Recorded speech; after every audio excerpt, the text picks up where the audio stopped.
Now the various learning outcomes from this module are, you will come to know what is a strategy, how is a strategy formulated, and what are the various types of strategies. Let me first introduce you to this particular concept. You see, the word strategy comes from the Greek word strategos, which means generalship. Hence, it is associated with war and military. In war, it means the action taken by the general in response to the action taken by the enemies. In management, Chandler gave a more comprehensive definition of the word strategy. According to him, strategy is the determination of the goals and objectives of the enterprise and the allocation of resources and necessary actions taken to accomplish those goals and objectives. Now we shall be discussing the strategy formulation, that is how strategies are formed and what are the various types of strategies, as it is very important for an entrepreneur to adopt the right kind of strategy to run his business venture successfully. Now we will talk about strategy formulation. Under strategy formulation, the first thing which comes is the organizational mission, vision and objectives. In any organization, the very first step in strategy formulation is to first decide about its mission, vision and objectives. Now let us talk about each one of them one by one. First we will talk about mission. According to Peter Drucker, mission is the purpose for which the organization has come into existence and the image which the organization seeks to project to the world. According to Pierce and Robinson, mission is the fundamental unique purpose that sets a company apart from other firms and identifies the scope of its operations. An organization's mission is used as a guideline by managers to take appropriate decisions. Now let's talk about vision. Vision is the imagination of the organization of its future events. It is the organization's projection about where it should go and what challenges lie ahead of it. And the third is the objectives. Objectives are the end result that an organization strives for. They are scheduled for attaining during a planned period of time.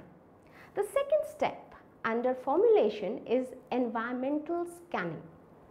For a business venture to succeed in a volatile and dynamic environment, it is very important that it has a sound and a good knowledge about its environment. Environmental scanning is also known as environmental appraisal. It is the overall analysis of the business organization of its external environment. Usually, the following two processes are followed by a business organization to do its environmental scanning. The first is that the business organization monitors the various environmental factors like the competitors, customers, market, climate, legal rules, economy, ecology, technology and other various things. The second is, after monitoring the environmental factors, the business organization identifies the various opportunities and threats that the organization is facing. You see, environmental scanning is a continuous process which an organization has to keep on doing in order to survive. It has to keep updating itself about the threats and opportunities it is facing, as they do not remain a threat or an opportunity forever. They keep changing with time and circumstances. The third step in strategy formulation is industry and competition analysis. Industry may be defined as a group of firms or organizations that provide similar product or services. For example, the pharmaceutical industry. In a pharmaceutical industry, each firm manufactures and supplies medicines. Hence, for an organization to remain in business, it is very important that it analyzes its industry. This it can do by analyzing its competitors. Michael Porter, a professor at Harvard Business School, has laid down an analytical framework called the 5 forces model of competition to analyze the competitive environment of a business organization. So now let's look into the 5 forces of competition. In the 5 forces model of competition, the business organization has to study and analyze the following 5 forces. The first one, the degree of rivalry among the competitors. More firms in an industry mean more intense competition and rivalry among them. All firms have same objective of increasing their market share and sales. Hence, they compete against each other. Hence, more firms mean more rivalry and fewer firms mean less rivalry. The second, the threats of entry of new competitors. In a profitable industry, for the existing firms, there is always a threat of new firms entering the industry. If the barriers to industry are strong, then there is less likelihood for new firms to enter the industry. But if the barriers to entry are weak, then there is strong likelihood for new firms to enter the industry. Now let's look into the third 5 forces given by Porter. The third one is the substitute products. The availability of product substitutes offered by firms in other industry limits the growth of an industry. The growth of an industry will not be hampered if there are no close substitutes being offered by firms in other industry. The fourth is the degree of bargaining power of the seller or the supplier of raw material. When there are large sellers or the raw material is not available in the open market, then the bargaining power of the supplier becomes very strong. Suppliers have a weak bargaining position when there is a large number of suppliers or the raw material is easily available in the open market or when there are substitutes available in the market. The fifth is the degree of bargaining power of the buyer, that is the consumer of the product or the service. Buyers who buy frequently and in bulk or in large quantities have a better bargaining power than buyers who buy infrequently and in small quantities. According to Porter, there are 6 barriers to industry. So let's look into each one of them. The first is the economies of scale. Economies of scale enjoyed by existing firms will pose barrier to new entrants due to their cost advantage. They will have to start at a large scale in order to enjoy economies of scale. The second barrier is product differentiation. Product differentiation or brand loyalty for existing firms will pose a barrier for new entrants as they will have to spend heavily on advertisement to overcome customer loyalty. The third is the large capital requirement. Large capital requirement for new entrants to enter the industry is a strong barrier. This will restrict firms that have insufficient capital or to enter the industry. The fourth is the cost advantage. Cost advantage enjoyed by existing firms due to its long experience in the industry, proprietary technology or access to best source of raw material will pose strong barriers to new entrants from entering the industry. For example, it was quite difficult for a new car manufacturer to compete with the price of Maruti's entry-level car, that was Maruti 800. The fifth barrier is the limited or absence of distribution channels. Absence of distribution channels may make entry of new firms in the industry quite difficult. New firms will have to spend a lot of money on distribution, which will lead to high cost disadvantage. And the sixth barrier is the government policy. Government policy may restrict new firms through their strict licensing policy, price regulations, safety standards, etc. The fourth step in strategy formulation is the organizational analysis. Organizational analysis means analyzing the internal factors of an organization. In other words, it means corporate appraisal. This is done by auditing organizational strengths and weaknesses. By evaluating the strengths and weaknesses, the organization gets itself prepared to meet the opportunities and threats imposed by its external environment. There are various methods of analyzing the strengths and weaknesses of an organization. Some of them are as follows. First, we will talk about SWOT analysis and TOWS analysis. SWOT stands for strength, weakness, opportunity and threat. SWOT analysis provides an organization with information about its external opportunities and threats and its internal strengths and weaknesses.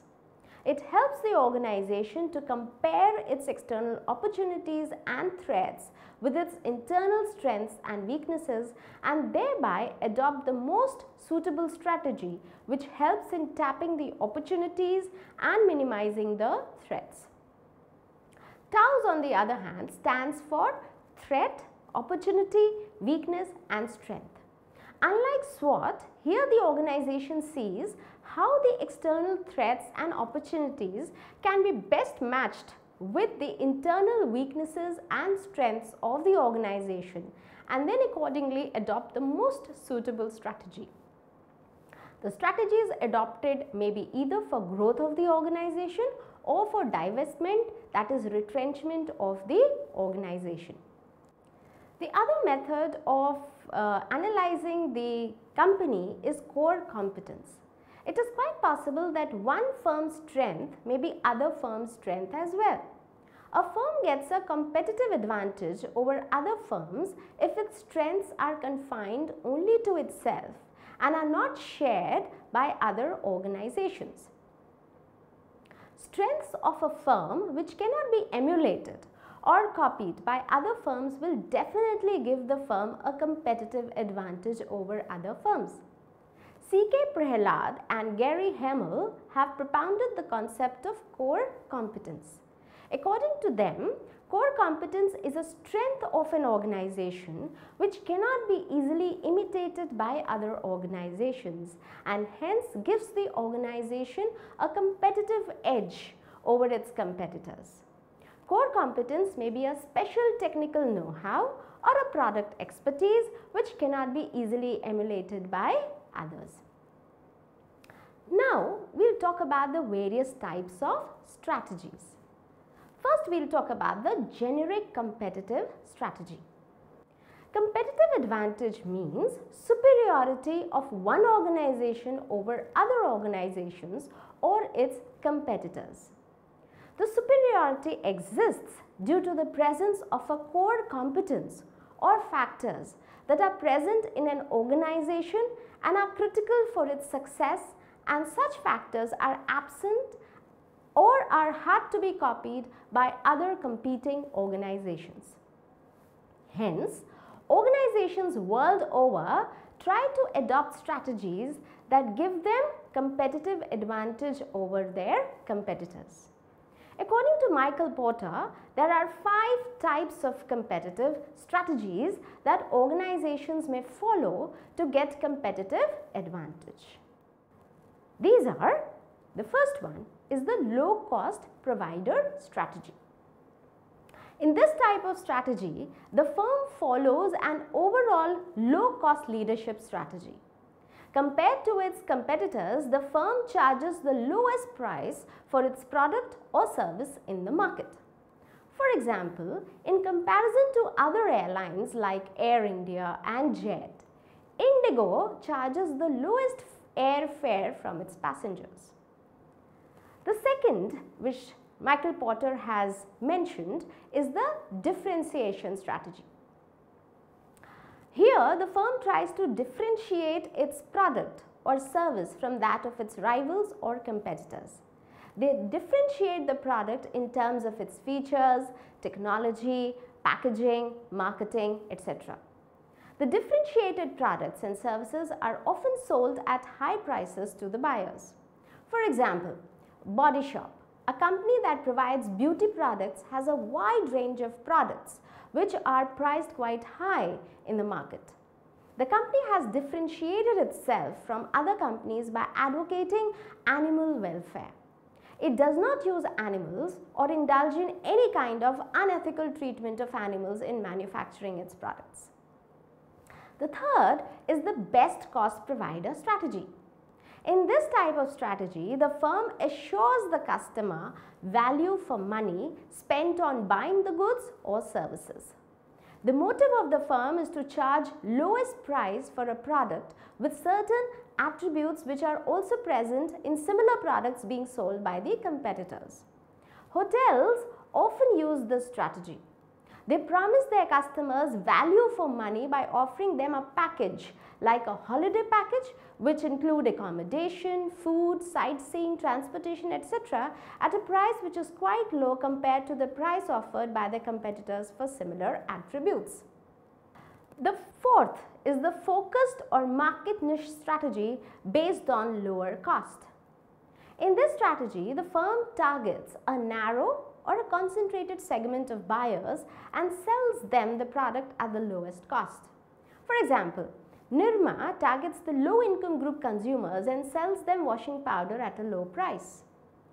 The fifth and the last one is the focused or market niche strategy based on differentiation.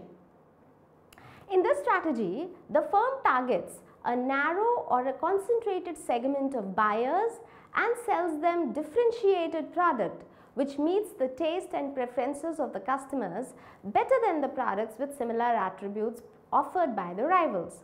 For example, Johnson & Johnson company cater only to the infants and provide them with baby products like baby cream, baby powder, baby soap, etc.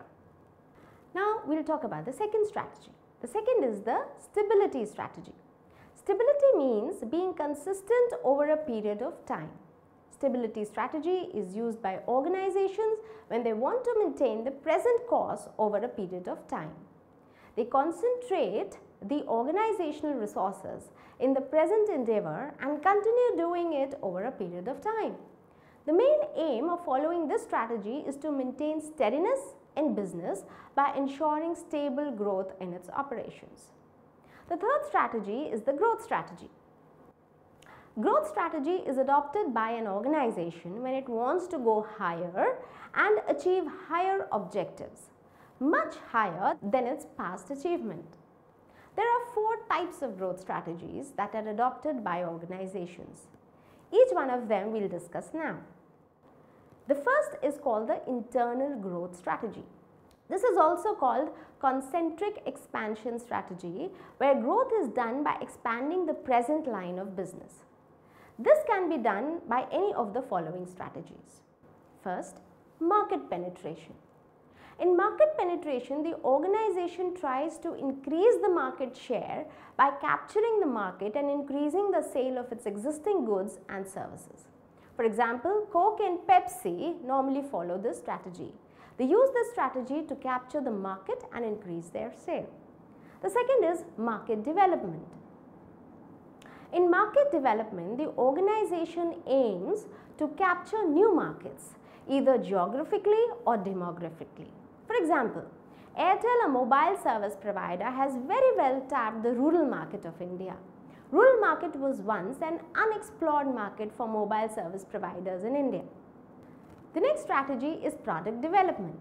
In product development, the product is improved through new technology or innovation so as to appeal to the present as well as to a newer market segment. For example, reel-based cameras have now been replaced by digital cameras. The next strategy of growth is vertical integration strategy. In vertical integration strategy, an organization decides to combine all processes of marketing, distribution, production, etc. within its own confines. Generally, some of the processes like distribution are often handled by some other independent entity. This is so because it is more advantageous for organizations to focus on only a few processes and leave the rest like distribution to other entities like retailers and wholesalers. This way they save on cost, labor and time. However, at times organizations decide to perform all processes themselves. This is called vertical integration. There are 2 types of vertical integration. First is called forward integration. In forward integration, organization includes successive processes which are needed to get the final product to the consumer. For example, a firm, instead of using a distribution channel like retailers and wholesalers, opens its own showroom to sell its product. For example, Bata, a shoe company, has its own retail outlets for selling shoes and other leather items like purses and belts. Second is backward integration.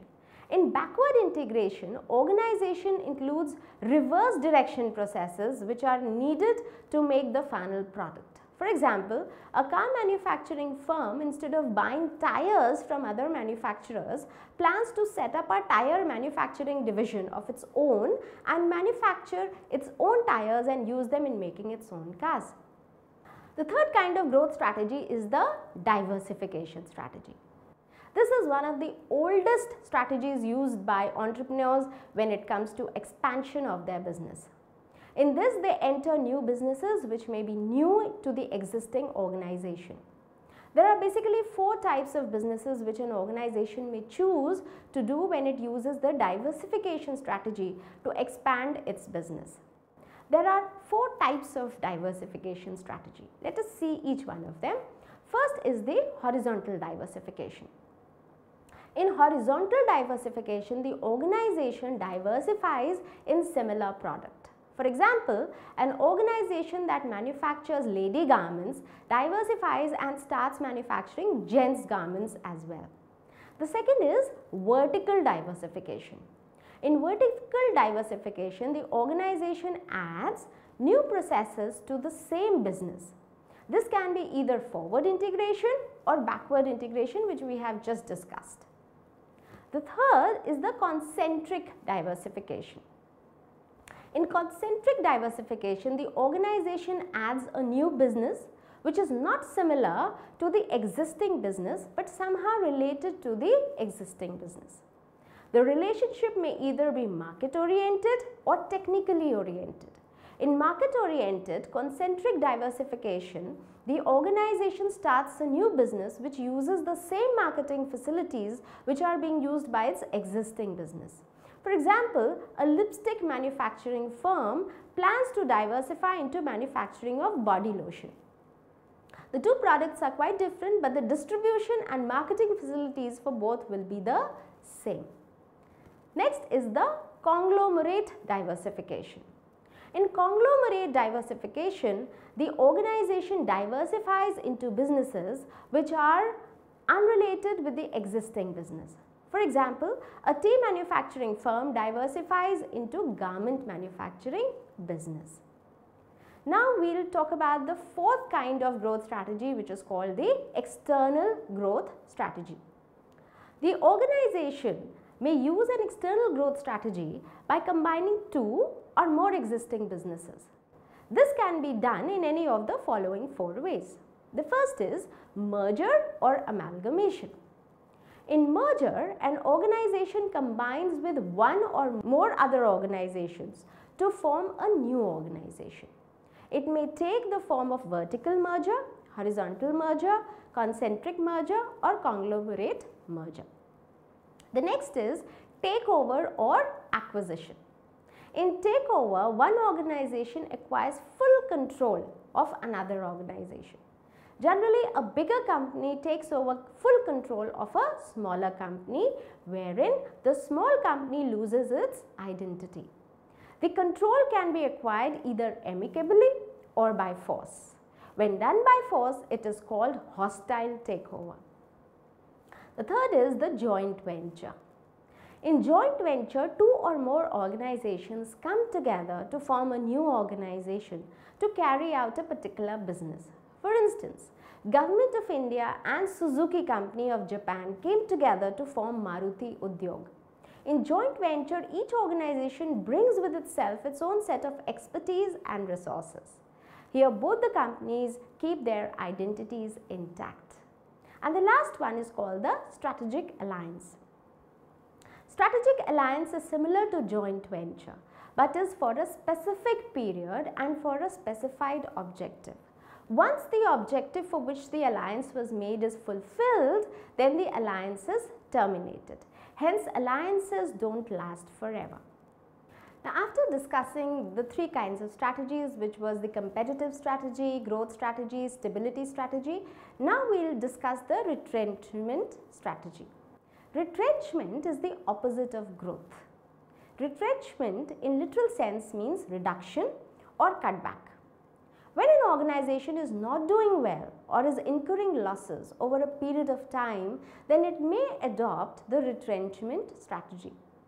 There are three kinds of retrenchment strategy that an organization may adopt.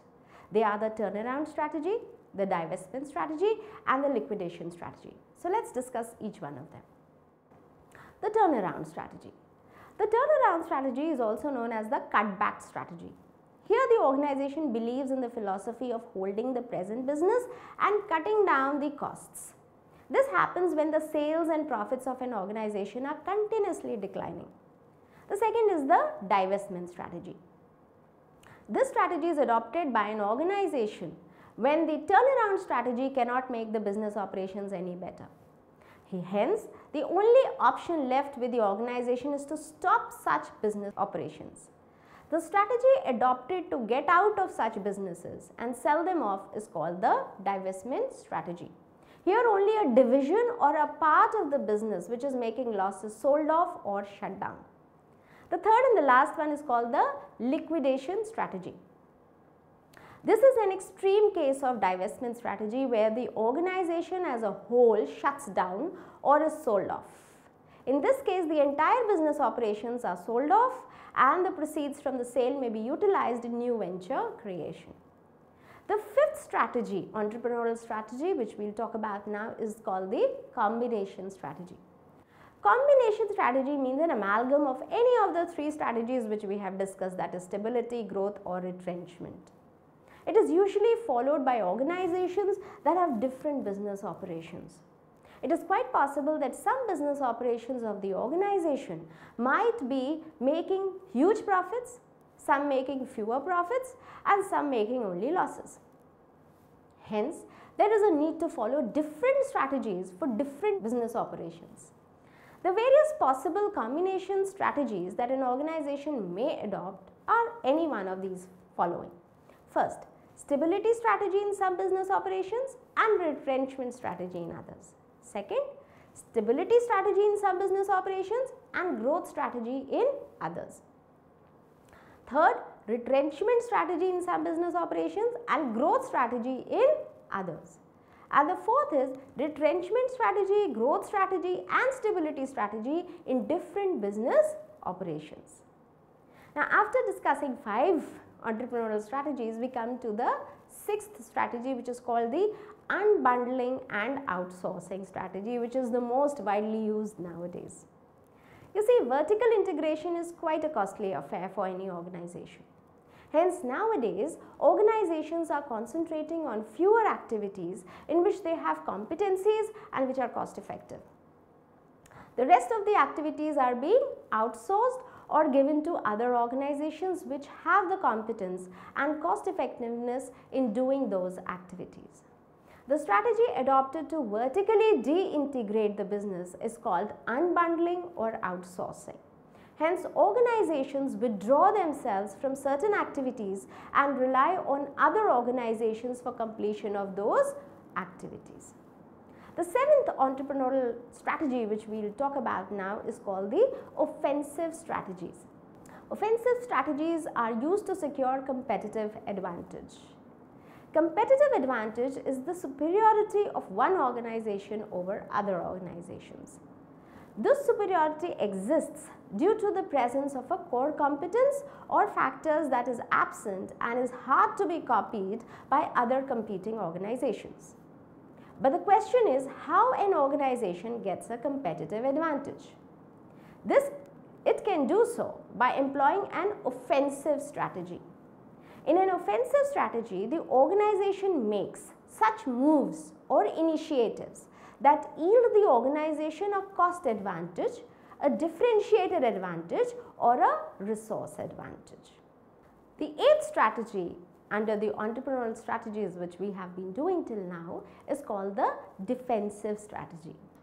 Defensive strategy is done to protect competitive advantage.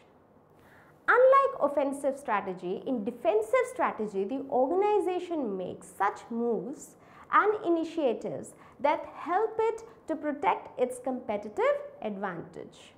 It is quite possible that competitors and rivals use offensive strategies against the organization. In such a situation, the organization takes measures to save itself from such offenses. By adopting defensive strategy, the organization lowers the risk of being attacked by the competitors, or if attacked, then mitigates or weakens the impact of such an attack. And the last strategy which we are going to talk about is called the first mover advantage strategy. Exploring a new market or a new product for the very first time can be quite advantageous, as there are no rivals or competitors. Hence, it gives an organization a competitive advantage over others. Of course, the first mover advantage doesn't remain for a very long time, as very soon other organizations enter the field and pose as competitors. So here we come to the end of the module, and I'm sure you all have understood that to become a successful entrepreneur, it is very, very important that he or she uses the right kind of strategy. And we have seen how the strategy is formulated, we have seen the various types of strategy and what particular strategy is best suited for a particular circumstance or a situation.